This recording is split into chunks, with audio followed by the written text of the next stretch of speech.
Hello friends, welcome to my channel. तो मैंने last video में Cauchy's theorems, Cauchy integral formula और उसके जनरलाइज फार्मूला के बारे में डिराइव करते हुए आपको बताया था। तो हम स्टार्ट करते हैं सिंगुलैरिटी के बारे में।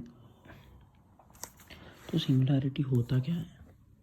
तो let W equal to f of z, f of D tends to z and z naught belongs to D. मतलब ये डी क्या है? रीजन है इस डोमेन में। इस set to be singular point of f if delta is greater than 0 such that z minus z naught is less than delta if f function is analytic somewhere but not at z naught।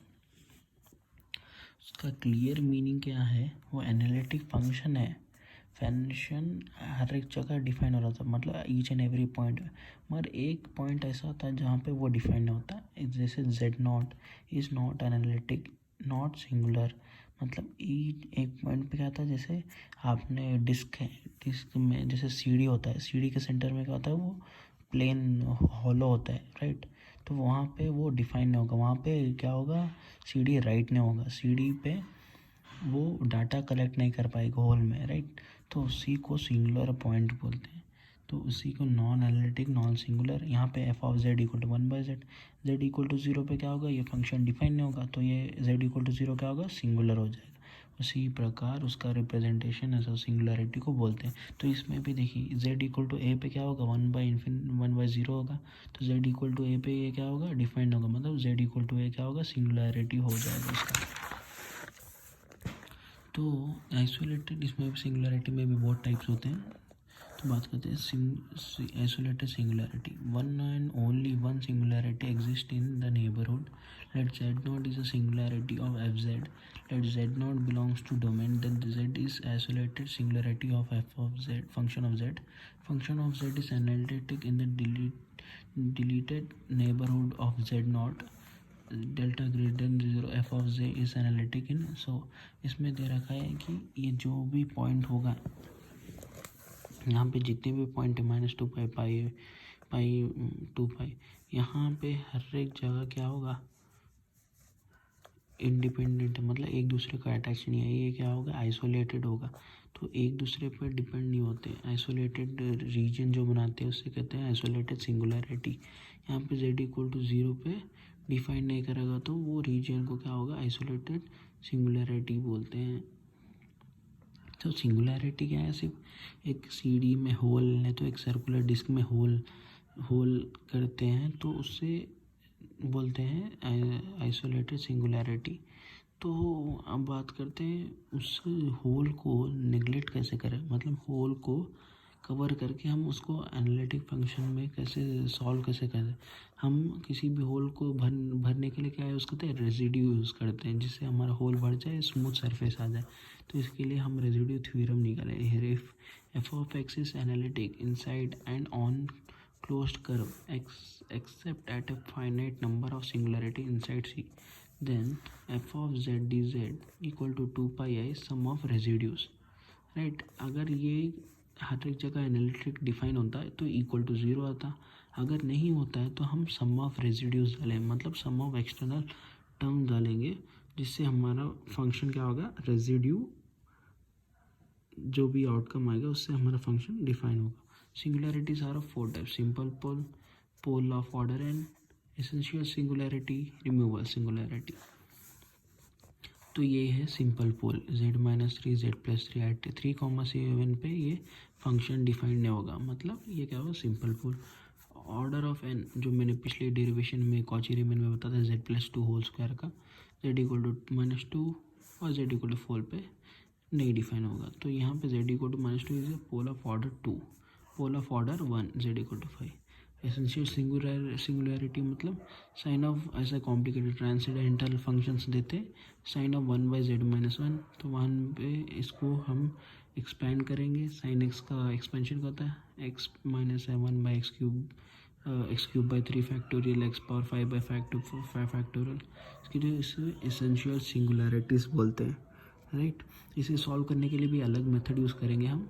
तो removable singularity क्या है? Removable singularity जिसे कहते हैं जिसमें इसका factorise करोगे तो इसका एक फैक्टर z-1 कैंसिल होगा। तो हमने ये किया एक सिंगुलरिटी को हमने फैक्टराइज करके निकाल दिया इसके रूट फॉर्म में, z-1 इंटू z-2 करोगे तो z-1 कैंसिल, z-2 पर z+2। तो हम यहाँ पे 1, 2 और 3 ये सब हम नॉर्मल कॉची रीमन इक्वेशन से भी सॉल्व कर सकते हैं, और इसी से सिंगुलरिटी के लिए अलग मेथड यूज़ करेंगे। तो अब क्या बात करते हैं कैलकुलेशन ऑफ रेजिड्यू, कैसे कैलकुलेट करें हम लोग। तो हमारा मकसद क्या है, ये रेजिड्यू क्यों यूज़ करते हैं, जिससे हमारा ये z-a है वो एलिमिनेट हो जाए। एलिमिनेट होने के लिए हम लोग करते हैं, तो z टेंस टू a हम क्या करते हैं, इसी जो होल है उसको श्रिंक कर देते हैं। श्रिंक करके हम छोटे से छोटे पॉइंट पे डिफाइन करते हैं, जिससे हमारा सरफेस क्या होगा, स्मूथ हो जाए, राइट। एक बड़े से स्मूथ एरिया में बड़ा होल हो गया तो आप क्या करोगे, रेजिड्यू डाल के कवर करोगे। तो रेजिड्यू कम से कम दिखे इसके लिए हम लोग क्या करते हैं, कम से कम हर एक परफेक्ट एरिया में फिट करने के लिए सोचते हैं, तो इसी के लिए हम रेजिड्यू यूज़ करते हैं। अगर रेजिड्यू के लिए सिंपल पोलर के लिए ऐसा यूज़ करेंगे, पोल ऑफ ऑर्डर n के लिए ऐसा यूज़ करेंगे, 1/n-1 फैक्टोरियल d⁻n-1 dz(n-1), ये डिफरेंशिएशन बताता है, राइट। तो हम इसको मल्टीप्लिकेशन करेंगे तो हमारा जो डिनोमिनेटर है और ये न्यूमरेटर दोनों कैंसिल हो जाएंगे। तो ये प्रॉब्लम करोगे तो आपको समझ में आ जाएगा। आप इससे भी फाइंड आउट कर सकते हैं, कॉची रीमन से भी ये फाइंड आउट कर सकते हैं। ये मेथड्स बता रहा हूँ, किस में कौन सा भी यूज़ करके आप फाइंड आउट कर सकते हो। तो residue method use to find एक integration of function when there are 2 और more poles of f of z exist inside the region. तो मोस्टली रेजिड्यू मेथड कब यूज़ करते हैं, जब 1 और मोर पोल्स आते हैं, राइट। 1 और मोर पोल्स रहते हैं हम तब यूज़ करते हैं। उससे पहले हम क्या यूज़ करते हैं, कॉची रीमन मेथड यूज़ करते हैं। तो प्रोसीजर क्या है, to find integration of function using residue method, remove removable singularity of f z if any. Removable singularity मतलब फैक्टराइज करके एलिमिनेट करने का, राइट, ये बताया था। और draw the region C and mark the poles of fz. Residue corresponds to poles outside C is 0. जो residue में जो पोल्स है वो आउट ऑफ द रीजन बता रहा है, मतलब जो डोमेन में एग्जिस्ट ही नहीं करता उसके बाहर बता रहा है, तो वो उसको हम 0 ले लेते हैं। Find the residue correspond to poles inside C using above formula is 2πi sum of residue. तो थोड़े थोड़े आपको पोल्स दे देंगे जो बाहर ही आ जाएंगे, जैसे जो अंदर एग्जिस्ट ही नहीं कर पाएंगे। जैसे हमारा रेंज दिया 2 to 4 और हमारा पोल क्या है, z=5 आ गया, तो 2 4 के बीच में रेंज में नहीं आया तो 5 बाहर आता है, तो उसका कोई एग्जिस्ट ही नहीं है, कोई मतलब ही नहीं है, तो हम उसको 0 ले लेते हैं। तो और एक मेथड ले लेते हैं हम सॉल्व करने के लिए, मिलने थॉमसन मेथड। केस 1 इसका क्या है, if the real part of f of z u is given, right, इसका रियल पार्ट दिया गया और वो फंक्शन क्या ना होना चाहिए, एनालिटिक होना चाहिए। एनालिटिक होगा तो du/dx एंड du/dy निकालेंगे। एफ डैश जेड फंक्शन का निकाल के हम उसको कन्वर्जन करेंगे, du/dx प्लस dv/dx को du/dx माइनस du/dy, मतलब हम u और v को एक सिंगुलर फॉर्म में लाएंगे, u के फॉर्म में ला लेंगे या पूरा v के फॉर्म में ला लेंगे। अगर u के फॉर्म में लाना है बाई कॉचीज रीमन इक्वेशन में आपको बताता है एनालिटिक मेथड से, तो u के फॉर्म में लाने के बाद x=0 डालेंगे, y=0 डालेंगे, क्योंकि u with respect to x था डिफरेंशिएशन, तो मैंने x के वैल्यूज़ को डाल दिया है, v को और u को। तो यहाँ पे y=0, अगर आप v लेते हैं तो y=z, x=0 लेना पड़ता है। In f dash z integrate करना f dash z to obtain f of z, तो हमारा आउटकम आ जाएगा। सिमिलरली उसी को v फॉर्म में लेना है, v फॉर्म में लेंगे तो v x=z, y=0, f dash z। सो ये बड़ा इंपॉर्टेंट सा मेथड है जिससे कई प्रॉब्लम सॉल्व हो जाते हैं और रिसेंटली गेट में बहुत बार क्वेश्चंस भी आए गए हैं। सो इस पर मैं प्रॉब्लम्स करके बताऊंगा आपको, जिससे ये मेथड सॉलिडिफाई हो जाए आपके माइंड में। सिर्फ कुछ नहीं, आपको सिर्फ कन्वर्जन करना है, u को प्योरली u फॉर्म में और प्योरली v फॉर्म में सब्स्टिट्यूशन करना है और आपको इंटीग्रेट करके आंसर निकालना है। तो अब आते हैं टेलर सीरीज़। जो टेलर सीरीज़ लॉरेंस सीरीज़ में पोर्शन में दिया गया है उसको मैं वो कॉम्प्लेक्स वेरिएबल में भी यूज़ कर सकता हूँ। एफ ऑफ जेड को मैं इस प्रकार लिख सकता हूँ, f of a plus z minus a f dash a. तो x² by 2 फैक्टोरियल को एफ डबल डैश ए तो ये मैंने टेलर सीरीज़ और लॉरेंट सीरीज़ मैंने डिटेल में बात किया है किसमें, कैलकुलस के प्लेलिस्ट में। तो आप वहाँ जाके आप एक बार देख लेना, तो आपको ये डिटेल में समझ में आ जाएगा कि हम एक्स इंटू एफ फैक्टोरियल क्यों कर रहे हैं, x square by 2 factorial F double dash है ऐसा क्यों लिख रहे हैं, आपको पता चल जाएगा, राइट। तो अब इन consist of both positive and negative power, इसमें भी consist of only positive power z minus है, तो इसमें पॉजिटिव एंड नेगेटिव कंसिस्ट करते हैं, इसमें पॉजिटिव एंड नेगेटिव करते हैं। तो residue in Laurent series expansion of f of x about z equal to a, the coefficient of z minus a और n minus 1 is called residue. अगर कोई इस प्रकार के फॉर्म में आ गया आपके फंक्शन में, तो आपको निकालना होगा इसका रेजिड्यू। रेजिड्यू कैसे निकालोगे, अब इसका कोएफिशिएंट जब एक्सपेंशन करोगे z माइनस ए पावर माइनस 1 का वैल्यू जो कोएफिशिएंट आएगा वही हमारा रेजिड्यू होगा। तो Laurent series expansion of f of z about z equal to a, तो हमारी ये मेथड है। If there is only one form with negative power of z minus a, the z equal to a is called a simple pole. If there are n terms in the negative power z minus a power z minus a, then z equal to is called a pole of order n. If there are infinite number of terms with negative power z minus a, then z equal to a is called essential singularity. उसी प्रकार removal singularity from the negative power A z equal two is called removal singularity.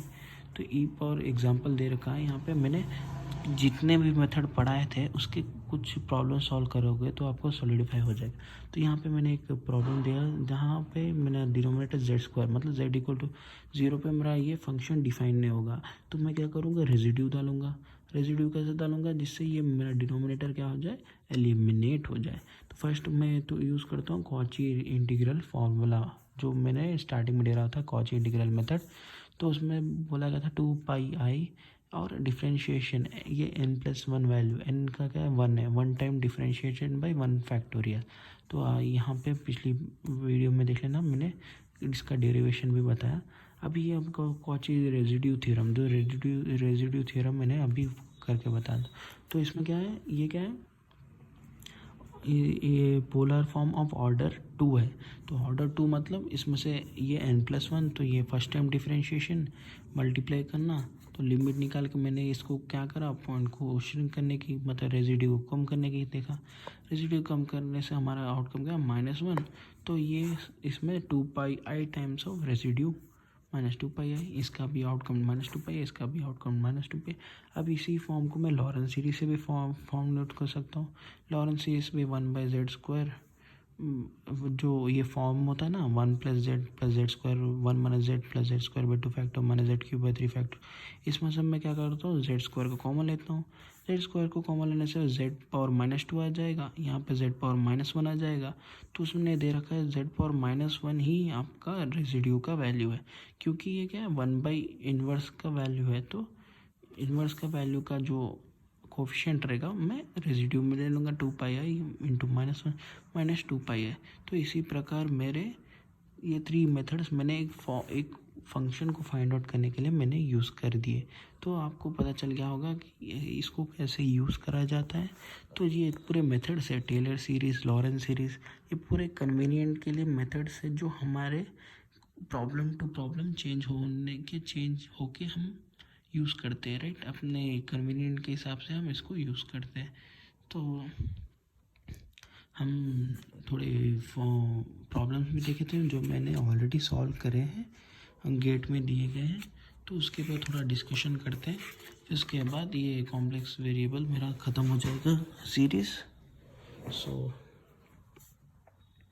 एक बार ध्यान से देख लेना आप इस video को, होना तो पॉज करके, तो आपको ये डिटेल में समझ में आ जाएगा। अगर डाउट होगा तो आप कमेंट करना, राइट।